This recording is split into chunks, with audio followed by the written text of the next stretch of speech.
This presentation is for the National Opinion Survey on Automation and Artificial Intelligence. It was conducted on February 19th to 21st of 800 U.S. adults. Margin of error plus or minus 3.46% at the 95% confidence level. My name is Matthew Detzler. I was a project manager at Public Opinion Strategies conducting national polling. Public Opinion Strategies is the largest and most prominent Republican polling firm in the country. I was also a director at Penn, Schoen & Berland, who at the time was the most prominent Democratic polling firm in the country. And I was a vice president at Benenson Strategy Group, which is now considered the most prominent political consulting firm in the world. I conducted this study in order to examine American attitudes towards automation and artificial intelligence. I used the Dionata sample panel. Dionata is considered the gold standard where it comes to providing sample for public opinion polls. And it used the Qualtrics platform, which is an online platform for surveys to be taken on multiple devices. I'd also like to thank Wayne State University and the Mike Ilitch School of Business. It was through their graciousness that they gave me access to these tools so that I could conduct this study. This study is an example of the kind of internal polling that political candidates pay for. So this is a type of analysis, and the construction of the poll is similar to the type of internal research that rarely is seen by the public. Let me give some highlights of some findings in this study. Americans report a strong favorability towards automation. However, they are concerned about its effects on jobs and wages. Additionally, I found out that Americans are willing to sacrifice privacy for convenience, but also believe corporations have been reckless with their private information. And there's evidence in this study that their patience is starting to run thin on this matter. And most shockingly is I found out that 72% of Americans believe that we will enter another Great Depression unless we address the economic effects of automation. 61% believe that automation and other similar technologies will be commonplace in less than 20 years. This survey covers 4 areas. First, Americans' views and general attitudes towards automation, artificial intelligence, and on the topic of privacy. Second, I drilled down on issues surrounding automation itself. Third, I looked at message testing. This is the type of testing that's unique to political polling as opposed to what you might see in a media outlet. Here we can see not only what the American public thinks, but how they talk about it and how they think about it. And finally, I looked at some possible proposals dealing with these related topics. The first question I wanted to ask was about just a general overview about where voters were. This study was conducted at the beginning of the COVID crisis, so I would suspect that a lot of this would move around. But even at this point in the crisis, 55% of Americans said that the top issue that they had was health care. What's interesting here is look at the lowest scoring topic, civil discourse. I found this interesting because a lot of what you see in the media, especially with our current president, is on this topic of civil discourse. Notice that this question is not the most important issue, but I took into account the top 3 issues. This is why the percents add up to more than 100%. Right? So civil discourse didn't even make the top 3 of most of our respondents. So what the media wants to talk about isn't the exact same as what people want to hear about. I asked Americans in general, what their favorability towards automation was. What we see here is a pretty strong scores of 41 to 46% on automation, artificial intelligence, and machine learning, especially when we compare this to the unfavorable scores. So this is a pretty strong favorability performance for these 3 topics. What's interesting is these 3 topics, as I found out in the poll, are pretty much right now treated by the public as the same thing. Now, there are slight variations, which we'll see in a second, but generally by all demographics, these 3 topics are addressed in the public sphere as basically the same right now. When I looked at geography, though, there was some differentiation. For instance, in New England, there was a difference in favorability of machine learning over artificial intelligence. In the Mid-Atlantic, there was a higher a level of favorability for automation over artificial intelligence. But generally what I saw was that these three issues are treated in very much a similar manner, at least for right now, by the public. I then asked specifically what the Americans thought about the government's need to address the issue of automation's effect on wages and jobs. 78% of respondents viewed this as an important issue for the government to address. What's particularly interesting is this 36% number. You may be wondering what kind of level of intensity is normal. Generally, a 12 to 15% intensity level is fairly average. If you start getting towards 20%, now you're starting to border on pretty high levels of intensity. At 36%, this is a high level of intensity on this issue. So it's not just 78% of the country thinks this is important, but a very strong percentage think this is very important and the government needs to address this issue. A politician who does address this issue will tap into a strong need of the public. But what I want to point out attention to is the 78% in contrast to the 41% that we saw earlier that was favorable. And what we see here is the push and pull of the American public on this issue, that they're favorable for it, but they clearly want some issues with it dealt with and addressed by. I also asked Americans about what their view was towards the importance of privacy and the government's need to address that. What we see here is also high levels of support, high levels of believing that it's important. 81% that the government should address government's access into private information, and overall 81% support for governments looking into and addressing corporations' intrusion into people's privacy. If we compare this to the numbers we just saw, we can see that overall these numbers are comparable, 78 and 81%.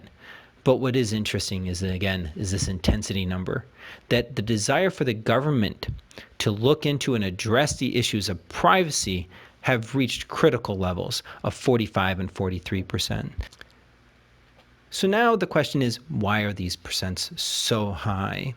One of the first things I would like to know is, what are Americans seeing, reading, and hearing about in the media about these topics? Well, on the issue of automation, I asked that question. Now, about a third, 37%, report hearing, seeing, or reading something about this topic of the issue of automation's effect on the economy.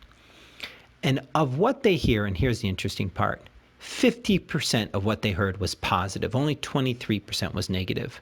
And this can explain why they still have a high favorability, a fairly high favorability towards automation, while simultaneously being very concerned about it, wanting the government to address the issues of automation, especially its effects on the economy. I want us now to look at the 50% and 23% numbers on what the public is hearing about automation.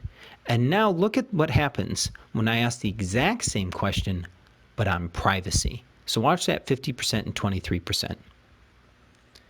And it flips. In fact, not only does it flip, but more people have even seen, read, or heard information about the media's, about the use of private personal information. 51%, a majority of adults have seen, read, or heard information about the use of private personal information, and 48% of what they've heard, as composed to the 50% positive of automation, 48% of what they've heard about the use of private personal information has been negative. That's a drastic change from what we saw in automation. But knowing what people see in the media is different than what they're talking about with each other. And that also I wanted to know. And so I asked. 35% of people reported that they talked a lot or some with their family, friends, and coworkers about the issue of automation, and 44% with their family, friends, and coworkers. And these levels fairly closely match the levels that they're hearing from the media as well. So the amount that they're hearing from the media is matching about how much they're talking with each other. On the issue of privacy, I wanted to drill down and see exactly what's going on with this topic. What's interesting here is that 82% of people said that they don't want their information available for just anyone to see on the internet, and 83% reported that corporations have too much private information and are being reckless with it. Both of these statements are very interesting. First, the one on our information being available to anyone on the internet. Look at that strongly agree number. It's 55%. That is a number that's virtually off the charts, right? This is clearly a very powerful topic for a politician to be able to grab onto. 55% strongly agree that this information should be out there. What's also interesting, though, is this 83% and this 51%. Let's look at this. Let's look at these two topics. One is that corporations are being reckless. And I use the word reckless very intentionally because it's a very loaded term, right? It's a high bar. The corporations just didn't mess up or they were just careless, but reckless, right? And yet 83% agreed with that use of that term. At the same time, 51% said that it is still worth giving up privacy to corporations for the services they provide. So even though the corporations have been reckless, clearly people think that it's still possible to give up privacy for the services that they haven't been totally turned off yet by the corporations.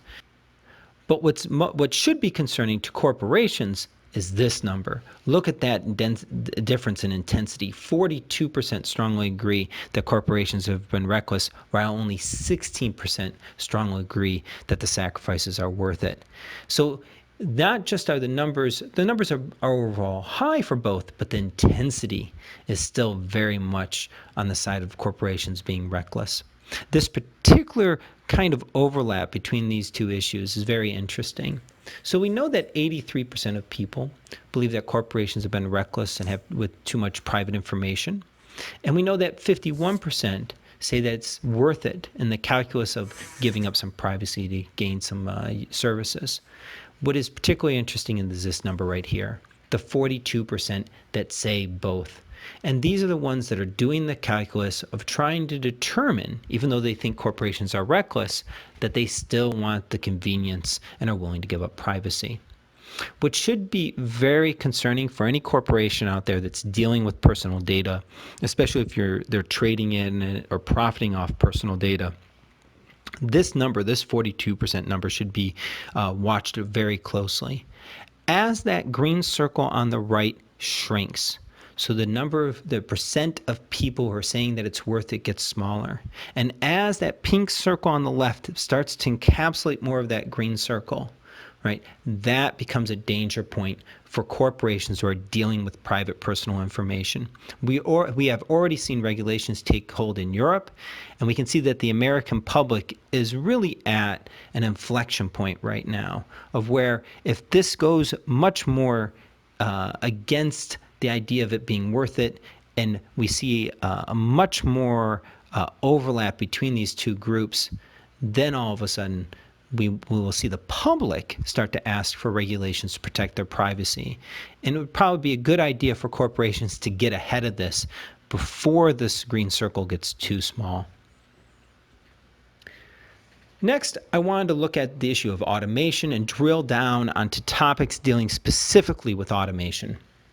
Well, one of the topics I wanted to talk about was how did Americans view a quality product coming out of, let's say, a machine, out of a handmade place, or out of a company that used both machines and person. What we find interesting here is that 56%, so a solid majority of Americans think that quality comes from the combination of people and machines. This is interesting because we do see marketing still that appeals to only the 34% that say that handmade products are the best. And we've also seen marketing in which there's kind of a push to only promote the technological aspects, that they have the best machines. But in fact, the marketing that works the best, most likely, will be the marketing that appeals to this idea that it is person and machine working together. I call this the cyborg economy. It's actually the subject of a book that I have coming out on December 1st. And this looks at the social, political, and corporate ramifications of this era of the Industrial Revolution that we're going into. What I also asked about was how soon they think that this maturity of this technology is going to come about. And 61% believe that the technologies such as automatic driving vehicles and artificial intelligence and similar advancements are going to be commonplace in 20 years. This is interesting because if politicians dismiss this as a topic, they are agreeing with only a very small percentage of Americans who agree with them. That most Americans understand that this will come into fruition during most of our lifetimes. What's not surprising then is that 55%, a majority, are concerned about not just that automation and artificial intelligence will have economic ramifications, negative economic ramifications, but they'll have ramifications on their own jobs. They'll reduce their own wages. So this shows that not only do people see it as some kind of theoretical problem, but they see it as a direct and personal threat as well. What I also wanted to know is where did they rank automation in light of other threats to their jobs and wages? What we can see here is that 33% of respondents placed at number 1 offshore outsourcing. What we can see, though, is that automation and illegal immigration are right there at a statistical tie for threats to their jobs. What I find interesting is that there's lots of media coverage on illegal immigration, and yet the public sees automation and artificial intelligence as an equal threat. When I looked at this topic and I broke it down by subgroups, there were some interesting findings. If we looked at this number here of conservatives and liberals, 41% of liberals viewed offshore outsourcing as the number 1 threat to jobs in the economy. And that's very interesting. I think that's counter to what we hear a lot of liberal leaders talk about when they talk about free trade. But also there's a big difference in ages. Younger voters are less likely to see offshoring as a threat. Older Americans are more likely to see offshoring as a threat. And there's also the difference on income. Higher income households saw offshoring as a threat, much more likely to see it as a threat than lower income households. I also asked how much they want the government to address this issue. It's one thing to say that's an important issue, to say that the government should address it, but what's the level of addressment that they should have? And what we see here is that a majority of Americans say that that the government should have significant or very significant role in addressing this issue. So it's not just an issue that should be talked about lightly, but should see strong government action. A majority want significant, very significant action by the government on this topic. Again, this speaks to a politician who tries to dismiss this topic really runs afoul to the majority of Americans. Finally is this question, and here's the statement that, when I wrote this, and I wanted to find agreement to it, I wrote it in a way that what I thought would have lots of very loaded words like Great Depression and high unemployment, high inequality. So to see who would really think that automation was this great of a threat, and surprisingly, 72%. 72% of Americans thought that the Great Depression could come about again because of automation. And what's interesting is when I looked at all the subgroups, this number stays very solid. This is across the board. We see very strong agreement for this. We see very strong agreement for the statement that another Great Depression could happen if we don't start addressing this issue. So next, what I wanted to do was test messaging. Both messages that supported the idea that automation could have negative effects on the economy, as well as statements that presented a positive effect, presented a positive message for automation. And here are the top scoring messages that had negative effects, that talked about negative effects on the economy of automation. Now, I tested 8 messages, but respondents only saw 4 of the 8. And these were the top 4 scoring messages. This is what's interesting. Of the top two messages had very kind of what I would call simple logic arguments. They state a premise and state kind of a broad conclusion that one can make from that premise that makes some kind of logical statement between the two, but with no facts or figures really to back it up. For instance, the top scoring statement at 32% strongly agree and 81% overall agreement was that the number of people to maintain robots will never equal the amount of people the robots replaced. There's no real numbers to back that up. There's no real studies, but that was the number 1 scoring message. The second message also has this kind of setup kind of statement, and then a kind of like logical statement following it. Automation takes considerable investment, meaning fewer small companies will be able to compete. What is in contrast is what were the lowest scoring messages that also express negative effects towards automation. Now, these are the bottom 4 scoring messages, and the lowest scoring message had the most amount of figures, the most numbers in it. This message said the automatic driving vehicles will take the jobs of approximately 5 million people who make their living driving vehicles. That means 3% of U.S. total workforce will lose their job. In fact, 2 of the bottom 4 scoring messages were these kind of messages that used facts and figures. 2.3 million call center jobs will be lost. This is extremely interesting, and a contrast to the kind of messaging that we saw score very well, let's say 10 years ago. Back then, in focus groups, I would hear people talk about how they want to see facts and figures. Now, what was interesting is we would get 80 to 90% of people saying that they wanted to hear facts and figures, right? Now, even though less than 5% said they would ever go and check them out, right? But just hearing them made them feel better that this wasn't just a statement being made, that there was something backing it up. What we see now is that stating the fact and figure looks like it actually hurts you. In fact, the message that had the most numbers in it is the one that scored the lowest.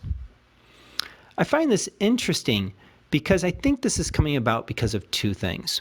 One, that people now think that when they hear numbers, that those numbers are taken out of context or they're somehow being manipulated, that they don't believe those numbers reveal exactly what people are talking about. Or 2, they just don't trust the numbers at all and think that the numbers can be completely fake. And so they don't want to consider them. But logic and simple logic is something that can't be faked, right? And even though it might miss that factual element, right, it keeps this more believable element. These are the top 4 scoring messages. I only tested 4 positive messages, and so everybody got these 4 positive messages. And the top scoring message was one that gave respect to the fact that, yes, there will be negative consequences. And the message said, like other technological advances, automation in the short term may cause some people to lose their job. In the long run, though, more jobs will be created due to technological advancements. What didn't work was a message that was dismissive of those problems. In other words, it didn't even recognize them. It said that automation will provide cheaper goods, allowing people to buy more for far less money. And the worst scoring message by far, in fact, it was the only message that scored below 50% on agreement, was a message that just denied that this was even a topic, right? That full automation is so far off that we need not worry about it now. What this tells me is that if you're a politician and you can characterize your opponent as somebody who's dismissive of this topic, right, that doesn't want to even address it, right, you're going to find a strong agreement with the American public. One of the things that political polls do is track the movement on a certain position as respondents hear these different messages. In this case, we asked that question at the beginning about, before hearing any of these statements, how people felt about the statement dealing with the Great Depression. And again, we got 72%. We expect these numbers to go up and down as we hear messages. In fact, we always see these numbers go up and down. But that's not what happened here. After hearing the negative statements, there was hardly any movement. And then after hearing the positive statements, there was hardly even any movement. And I think what we're seeing here is a sort of fatalism towards what's going to happen with automation. That what we're seeing in the public's eye is that automation has many negative possible consequences, but that it's going to happen anyways. So there's not much that we can do about it. And what they're looking for is leadership on this issue, right? That it's not talked about as much as privacy, and that politicians aren't taking strong leadership roles on it. And so there's this fatalism that's kind of become the undercurrent of the American public's view on this topic. Finally, what I wanted to look at was just a quick proposal testing, various types of proposals that kind of surround this topic or issues kind of around it. And what's interesting here, and these are just, it's just one question, which one of these proposals do you support? You can support any of them. You can support all of them or none of them. And I didn't expect really high numbers on any of these. People have a tendency just to somehow just, click none of the above and move on. But what we see here is that 50% said ensure a livable wage. That's an insanely high number. The second scoring message was also very interesting. So these two messages, very different topics. The other one was stricter regulations on automatic driven vehicles on public roads. That's not that surprising because we saw a strong intensity for government to want to be involved in issues of automation. But what I found really interesting was this difference, that there is clearly a difference between 50% will support a livable wage, but the idea of a guaranteed minimum income, that only got 28%. And I think this is telling of the kind of topics and positions that especially a lot of Democratic candidates are right now taking, right? Why would you talk about doing a minimum-based income when instead you could talk about a livable wage, instantly improve the lives of everyone who's working, right? And garner lots of support for that. You undermined that position when you take on a position such as also a guaranteed minimum income. You almost lose half of your support right away. So, in summary, what do we see? Well, first, there's a great opportunity for a political leader to emerge on addressing the issue of automation. Americans currently have a fatalist approach to the issue, but also have high expectations that government officials will address it. Government officials that dismiss this topic do it at their own peril, and those that will take this topic and become a leader in it will find a waiting public for them. Second, Americans are possibly coming to a breaking point in what they are willing to tolerate in their invasion of privacy, and they especially want to be protected from each other's prying eyes. If corporations and the government don't start addressing this topic now, I think we will definitely see that the American public will start by themselves start to demand more protections and more regulations on this. Third, that simple logic arguments are replacing the traditionally successful evidence-based arguments. That now we have a public that is dismissive of facts and figures and want to hear clean, simple, common sense arguments. Finally, that advocating for such topics such as livable wage without the clouding of other more aggressive social agendas may prove to be a potent political force. What we see a lot of are concentrations by especially Democratic candidates on topics such as education, race inequality, and civil discourse when they were at the bottom of the important issues that the American public wanted to address. And simultaneously, if you take on an issue such as a minimum-based income, you lose half your support than if you took on the position of wanting a livable wage. This information is available, the full data set. All you need to do is email me, Matthew.Detzler1@gmail.com. Thank you.